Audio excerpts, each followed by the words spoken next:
Oi, pessoas! Tudo bem com vocês? Estamos de volta, mais uma aulinha aqui do canal. Dessa vez a gente vai ver o capítulo 13 de História, certo? Então já pega o livro, lápis, borracha, marca texto para anotar todas as partes importantes e vamos dar início à nossa aula, ok? Bom, o capítulo 13 traz como título África, um continente de muitos povos. E o seguinte texto: algumas pessoas ainda não acreditam que a África é um grande país. Ainda acreditam que a África é um grande país, somente com desertos, animais selvagens e uma única cultura. Mas a África é muito mais do que isso. Considerado como o berço da humanidade e das civilizações, esse é o terceiro maior continente do mundo, reunindo mais de 800 povos diferentes. Juntos, esses povos falam mais de 2.000 línguas e dialetos, e cada um deles tem culturas, crenças e tradições próprias, ok? Com tanta diversidade assim, ao longo da história, muitos conhecimentos foram desenvolvidos pelos africanos.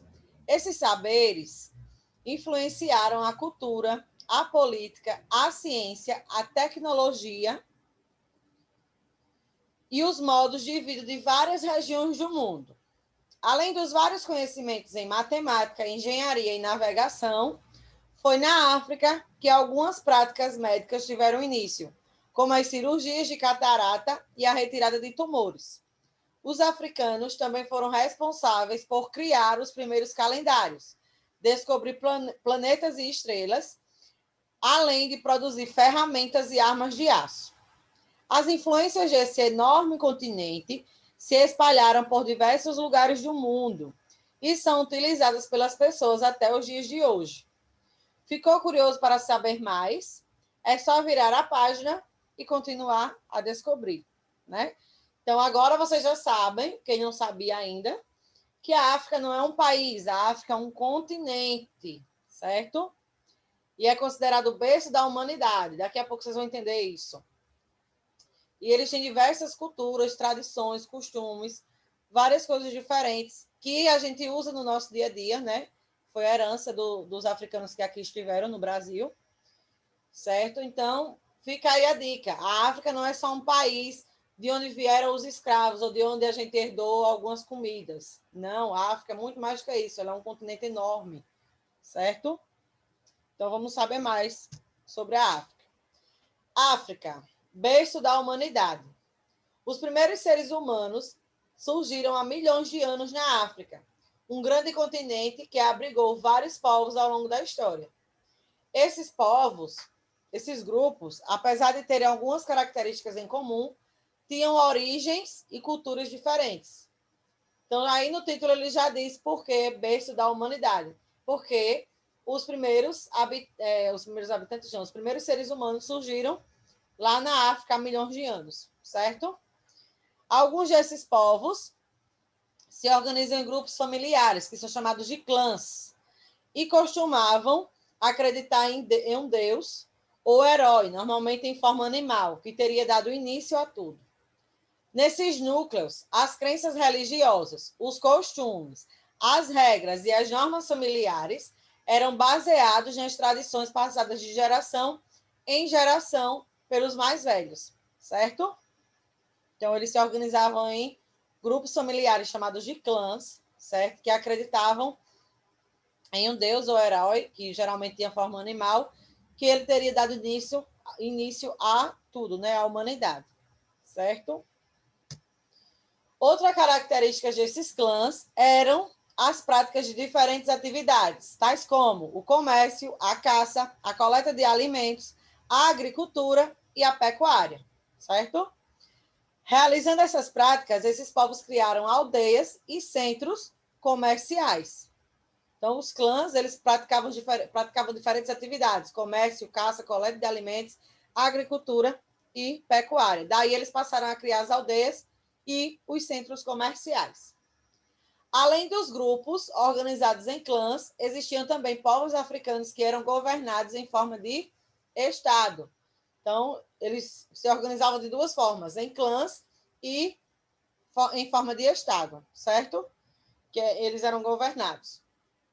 Alguns deles formaram grandes civilizações e realizaram atividades diversificadas, como o artesanato, a mineração e o comércio, além de produzirem grandiosas construções, como canais de irrigação. Muitos desses povos se expandiram e formaram civilizações e impérios que existiram por centenas de anos, ok? Atualmente, o continente africano tem cerca de 1 bilhão e 300 milhões de pessoas e é formado por 54 países, com línguas, religiões, práticas e governos diferentes, certo? Então, atualmente, a África tem 1 bilhão e 300 milhões de pessoas e é formado por 54 países, dentre eles com línguas, religiões, práticas e governos diferentes, certo? Aí tem um vilarejo, às margens do rio, que ele era um dos maiores centros comerciais de estudo de toda a África. Pronto, vamos para o próximo tópico, que é a civilização Iorubá, ok? Ao longo da história,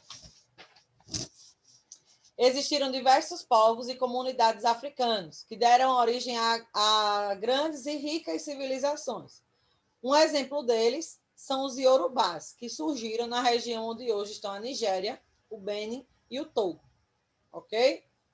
Que é esse aí, ó, o Império Iorubá, que está destacado no mapa. A sociedade Iorubá era formada por aldeias, vilas e cidades, que se organizavam em diversos reinos. Dois dos reinos mais importantes eram Oió, que era responsável por comandar toda a sociedade, e Ifé, um grande centro cultural e religioso. Então, recapitulando. Ao longo da história, existiram diversos povos e comunidades africanas que deram origem a grandes civilizações. Os povos Iorubá, certo? Que era formada por duas aldeias, ou por aldeias, vilas e cidades, e tinham dois reinos mais importantes. Oió, que era responsável por comandar a sociedade, e o Ifé, que era um grande centro religioso e cultural. Para os iorubás, a família era a base de toda a sociedade e a responsável por construir e preservar as tradições e as memórias do passado, que eram transmitidas de forma oral em geração em geração. Então, todo o conhecimento era transmitido de geração em geração através da oralidade, certo? De forma oral. Desse modo, os membros de uma família costumavam morar todos em um mesmo quarteirão e compartilhavam as práticas do dia a dia, certo? Os reinos iorubás se tornaram muito conhecidos pela prática do comércio e pelo cultivo de produtos agrícolas. Daí eles citam aí, ó, o inhame, o dendê, o feijão e a banana. Além disso, esses reinos compartilhavam a mesma língua e cultura, tendo uma forte crença religiosa baseada em narrativas que explicavam a criação do mundo, a existência de divindades e os diversos fenômenos naturais, ok?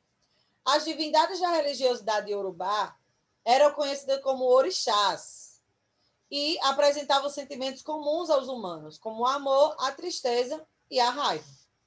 Os orixás seriam responsáveis por proteger, orientar e governar o mundo.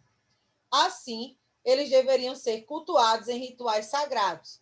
E quando as pessoas precisassem de ajuda, deveriam conversar com os orixás por meio de preces e orações. Deu para entender? Então, as divindades dos povos de Iorubá eram chamados de orixás, que eles seriam responsáveis por proteger, orientar e governar o mundo, e quando as pessoas precisassem recorrer a eles, faziam isso por meio de preces e orações, ok? Os iorubás são dos maiores povos da África, com mais de 40 milhões de pessoas no mundo. Que tal conhecer um pouco mais da organização e do modo de vida da civilização iorubá? Vamos começar pelo governo iorubano.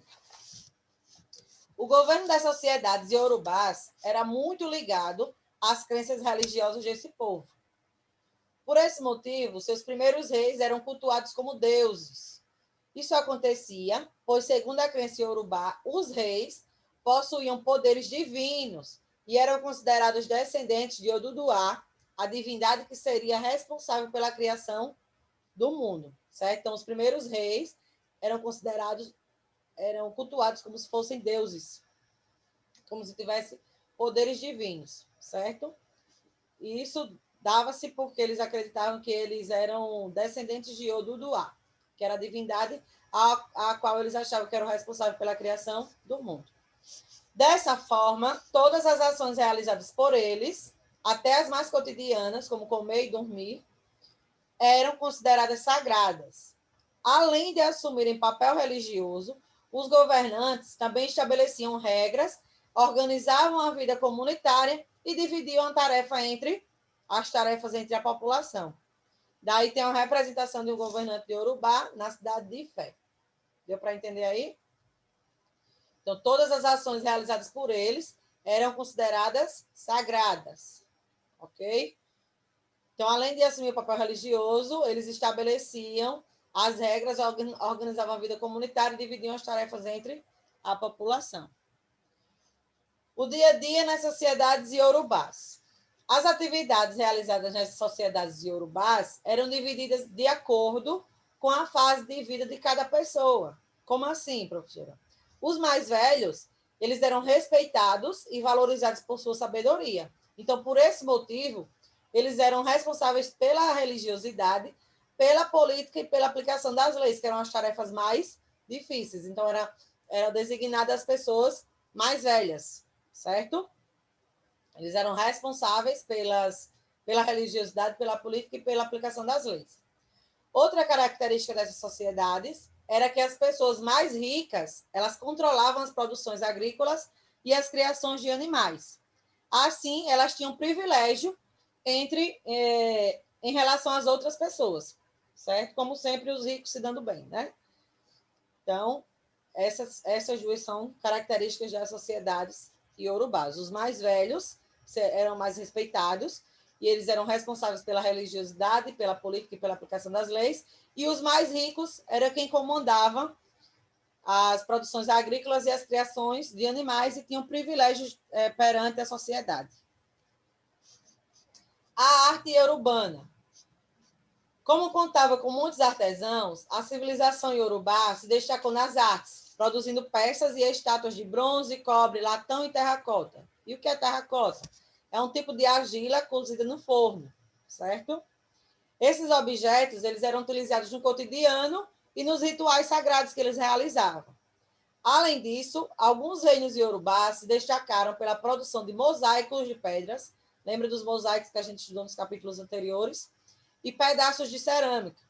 Esses mosaicos eram encontrados nas estradas e em diversos espaços públicos das cidades, ok? Daí, na imagem, tem um painel representando a sociedade iorubá. Vocês vão dar uma pausa agora e realizar a atividade da página 47, que é sobre tudo isso que eu falei até agora, certo? Que ele pergunta aí por que a África era considerada o berço da humanidade, etc. Dá a pausa, realiza a atividade, daqui a pouco vocês voltam e a gente faz a correção da 47. Pronto, pausa dada, tenho certeza que todos realizaram a atividade, que vocês são muito maravilhosos. Vamos para a correção, ok? Agora é com você. Primeira pergunta. Explique por que a África é considerada o berço da humanidade.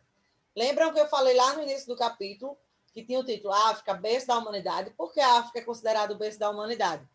Porque foi lá na África onde surgiram os primeiros seres humanos há milhões de anos, certo? O 2. De que modo os povos africanos se organizavam no passado? Falei lá no início também. Eles se organizavam de duas formas, né? Alguns desses povos se organizavam em grupos familiares, chamados de clãs, enquanto outros eram organizados por meio do Estado, certo? Terceiro, como eram transmitidas as tradições e a cultura dos iorubás? Era transmitida de geração em geração de forma oral, né? As pessoas passavam os conhecimentos de geração em geração através da oralidade. Ok? Considerando a organização social dos povos iorubás, explique qual é o sentido do provérbio. O jovem não pode ensinar as tradições de anciões. O que é que isso quer dizer? O jovem não pode ensinar as tradições de anciões. Anciões são as pessoas mais velhas, certo? Ele quis dizer o quê? Que os anciões carregam a sabedoria das tradições e não o contrário, não são os jovens, são os mais velhos. Portanto, para a cultura iorubá, não eram os mais jovens, mas sim as pessoas mais velhas as responsáveis por ensinar as tradições. Ok? Com o passar do tempo, no entanto, essa cultura e todo o conhecimento que existe nela podem deixar de existir. Por que é importante evitar que isso aconteça? Que essa transmissão de conhecimento através da oralidade, de geração em geração, é importante, porque não pode deixar que ela acabe. Por quê? É preciso cuidar para que a tradição de transmissão oral não desapareça, tendo em vista que sua perda poderia representar também a perda de boa parte da história desses povos, já que essa tradição vem desde o surgimento do continente. Não é isso? Quarta questão. Como os reis eram vistos pela sociedade iorubá? Falei agora nas últimas páginas de conteúdo. Eles eram vistos como deuses, né? Os reis eram vistos e cultuados como deuses, pois eles acreditavam que as pessoas lá acreditavam que eles eram descendentes de Oduduá, que era a divindade considerada responsável pela criação do universo, e que eles tinham poderes divinos. Então, por isso eles eram cultuados como deuses. Ok? Pronto, vocês vão dar mais uma pausa e fazer a página 48. Agora, a página 48, a correção a gente só vai fazer no Meet. Voltando para cá, dando continuidade, os povos africanos no Brasil. Entre os anos 1550 e 1850, milhares de africanos de diferentes povos e regiões foram trazidos para o Brasil, contra a vontade deles, que foi o período de quê? Da escravidão, né? O regime conhecido como escravidão, que é o regime no qual o ser humano assume direito de propriedade sobre outro por meio da força, é contra a vontade da outra pessoa. Nesse regime, os africanos e afrodescendentes eram proibidos de realizar rituais e cerimônias que faziam parte de suas culturas e tradições na África. Assim, para enganar aqueles que os escravizavam, esses povos misturaram algumas cerimônias de origem africana ao culto de santos católicos, certo? Essa mistura de elementos de diferentes religiões provocou o surgimento de novas religiosidades. Um exemplo disso é o candomblé, que pode ser considerado uma das formas de resistência dos povos africanos à escravidão, pois mantinha parte das tradições e dos costumes da África presentes na vida deles. Isso ocorre, pois o candomblé passa a ideia de clã familiar, característica que foi perdida no processo de escravidão, de escravização, certo? Então, eles buscaram no candomblé, associaram o candomblé à religião católica, porque trazia para eles a sensação de que eles estavam no clã familiar deles. Deu para entender? Além disso, os candomblecistas creem que cada um deve ser verdadeiro consigo e com os outros. Valorizam as festividades e a relação com a natureza. E como os iorubás praticam o culto aos orixás, símbolos de força diante dos sofrimentos vividos, certo? Então, eles acreditam que as pessoas devem ser verdadeiras consigo e com os outros. Valorizam as festividades e a relação com a natureza, como os iorubás. Eles também praticam cultos aos orixás, símbolos de força diante dos sofrimentos vividos. Ao longo do tempo, as religiões brasileiras, com influência da cultura africana, se espalharam pelo país e se adaptaram a condições sociais e culturais de diferentes regiões do Brasil, formando um conjunto de diferentes crenças. Nessa imagem aí, vocês têm estátuas de orixás de candomblé em um lago localizado na cidade de Salvador, na Bahia. no ano 2015. Não sei se vocês sabem, mas a Bahia é um reduto de africanos, né? A maior parte da cultura africana no Brasil está localizada na Bahia, mais precisamente em Salvador. Alguns costumes, as religiões, exemplo do candomblé, estão localizados naquela região, certo? Pronto, vocês vão dar mais uma pausa e fazer as atividades da página 50 e 51, que está relacionada a isso que a gente falou, e ao respeito aos diferentes tipos de religiões. Ok? Dá pausa e realiza a atividade. A correção a gente só vai fazer no Meet. Pronto. Voltando para cá e concluindo nosso capítulo, a gente tem o Mais Atitude, que ele traz como título Mais Amor, por favor. Acho que todo mundo já ouviu essa frase, né? E o que seria isso? Mais amor, por favor. Ao longo desta unidade, você estudou diversas religiões que são praticadas no Brasil e também no mundo.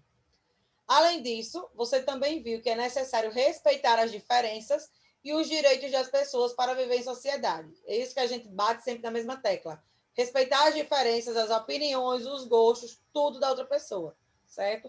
Não é porque fulano é de religião tal e você é de religião tal que a sua religião é melhor do que a dele. Não, cada um deve ser respeitado da forma que é. Nenhum é melhor que a outra ou pior que a outra, ok? Apesar da variedade de crenças, todas as religiões estudadas abordam um sentimento comum, que é o quê? O amor ao próximo. Por meio do amor, nos aproximamos e passamos a entender e a aceitar melhor o outro. E isso favorece a construção de uma sociedade mais justa. Quando a gente aprende a se colocar no lugar do outro e a respeitar o outro, a gente consegue viver em harmonia dentro da nossa sociedade. Que tal entender um pouco sobre o amor, lendo o texto a seguir, que é os significados da palavra amor. Significado 1, sentimento que faz alguém querer o bem de outra pessoa. 2, grande afeto de uma pessoa a outra. 3, apego ao que se desperta, empatia. E 4, cuidado, zelo e dedicação. Ou seja, o amor é uma coisa ruim? Não, o amor é uma coisa boa. Se está tendo alguma coisa ruim, aí não é amor. O amor só traz coisas boas. Ele diz o seguinte: converse com os colegas e com o professor sobre as perguntas a seguir e depois registre suas respostas. Primeiro ele pergunta: como o amor é apresentado no texto? Nesse texto que eu acabei de ler aí. E para você, o que é amor? Certo? Vocês vão explanar a opinião de vocês de acordo com o que vocês entendem e o que vocês acreditam, certo? Na página 53, eles pedem para vocês fazerem um trabalho com algum familiar, que é o seguinte: agora, que tal pôr em prática o que você estudou? Para isso, você deve realizar uma pesquisa com um de seus familiares e descobrir qual mensagem a religião praticada por ele transmite sobre o amor. Nessa atividade, você precisará ouvir e respeitar o outro e suas opiniões, além de trocar ideias e sentimentos sobre o assunto. Para melhor realizar a sua atividade, siga os passos abaixo. Então, vocês vão ler, seguir esses passos, procurar algum familiar e fazer essa pergunta a ele. Qual mensagem a religião praticada por ele transmite sobre o amor, certo? Tudo isso vocês vão registrar no caderno e a gente vai fazer a discussão, vocês vão expressar a pesquisa de vocês na nossa aulinha do Meet, na nossa correção. Ok, queridos? Pronto. No Meet, a gente vai corrigir a página 48, que é o restinho daquela atividade que eu fiz aqui, a uma página 47, e da página 50 a 53, tá bom? Por hoje é só, a gente fica por aqui. Qualquer dúvida que tiverem, falar comigo com a professora Evelyn, que a gente ajuda, tá bom? Beijo, beijo, beijo. Tchau.